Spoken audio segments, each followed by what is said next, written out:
All right, let's take a look again at the morning's newspapers. And to do that, I'm joined again by the UK editor of The Big Issue, Paul McNamee, and the author and broadcaster, Emma Wolfe. Hello again to you guys, and thank you for being back with us. We'll start with you, Paul, so you can finish off your story from last hour and also tell us about this story in The Guardian. This is all about Liz Truss and the comments that she has made recently about world leaders, namely Emmanuel Macron, and perhaps concerns about how she'll be viewed on the world stage.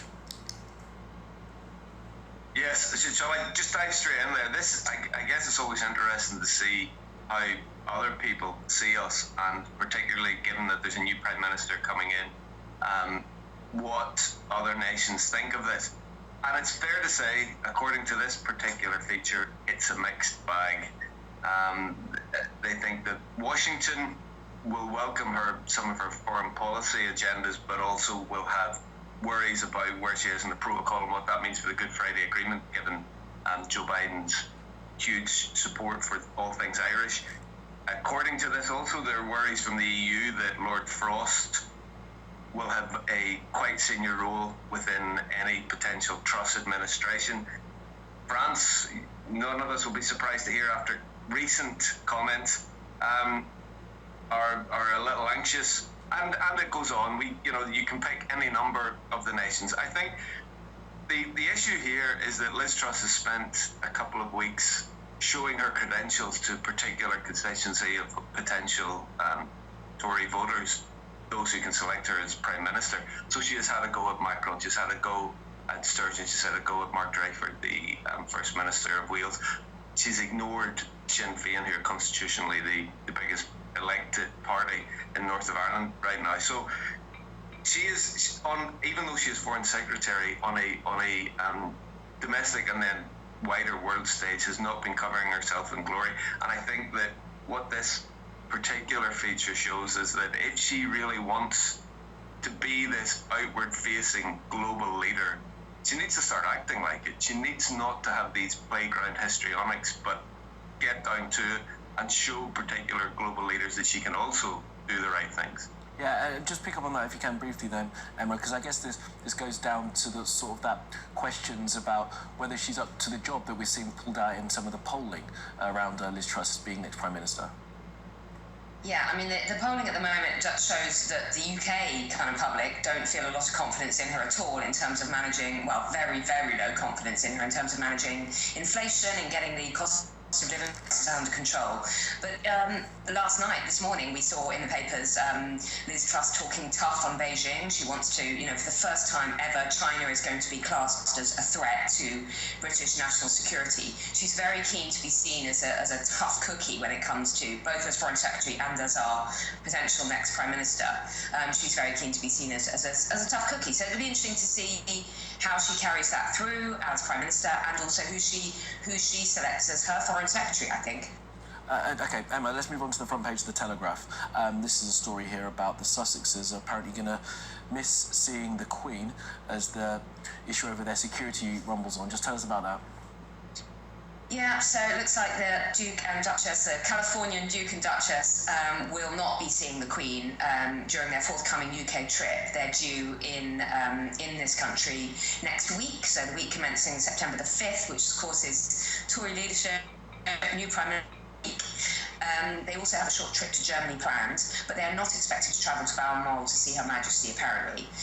We know there's been ongoing tension between the Duke and Duchess of Sussex and the royal family here.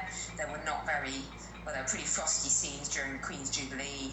There have been strained tensions with Harry's elder brother William and his father, obviously, recent very high-profile interviews, and we also have Harry's tell-all memoir coming out probably by the end of this year. So I think there's quite a lot of concern in the sort of the senior royals about the situation. And this security situation, which is the article here in the Telegraph, has still not been resolved, so they're not expected to see the Queen next week. Right, okay. Let's keep moving on, Paul, unless you really want to comment on that particular story. We'll go to the inside pages of The Guardian, and we'll talk about the flooding that we're seeing in Pakistan. That's over 1,000 people have been killed, and I mean, really, the government there laying the blame for all this squarely at climate change.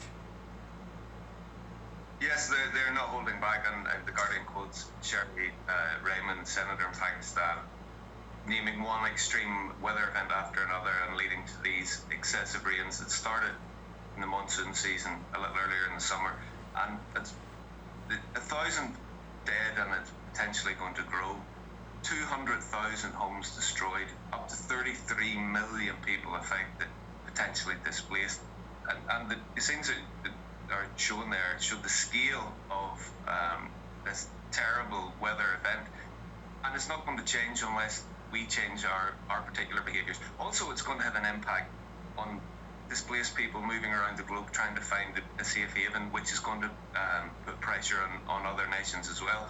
The interconnectivity of all this stuff is something that we cannot ignore and something we shouldn't ignore. We are facing a particular crisis. We've spoken about it quite a lot this morning, but it doesn't mean that because we're in the middle of one crisis, we should forget that we should think ahead, think about the future, and think about how we're going to deal with those that are coming, and make sure that we can avert this kind of catastrophe. You're absolutely right. Okay, let's keep moving on, Emma.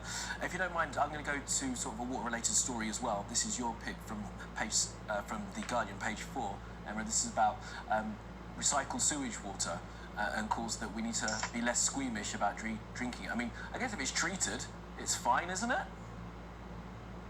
Yeah, well, do you remember a few days ago, Friday night, we had the Saturday papers, we had toilet to tap, which everyone thought was absolutely disgusting, and that is basically our lavatory water being sort of treated, and then funneled back to our taps, to our sinks, for that to be used. We have a major crisis with water, as well as with all our other utilities. Water's been another one of the very depressing but kind of inescapable topics this summer, hasn't it? From droughts to floods to hosepipe bans to, you know, the water companies leaking billions and billions of litres of water every day, to water fat cats getting their huge bonuses and all of that. It's no wonder that the ex-government advisors are actually coming out and saying that our utilities model in this country is broken. So this is a proposal whereby we do need to treat raw sewage and reuse it. Well, of course we do.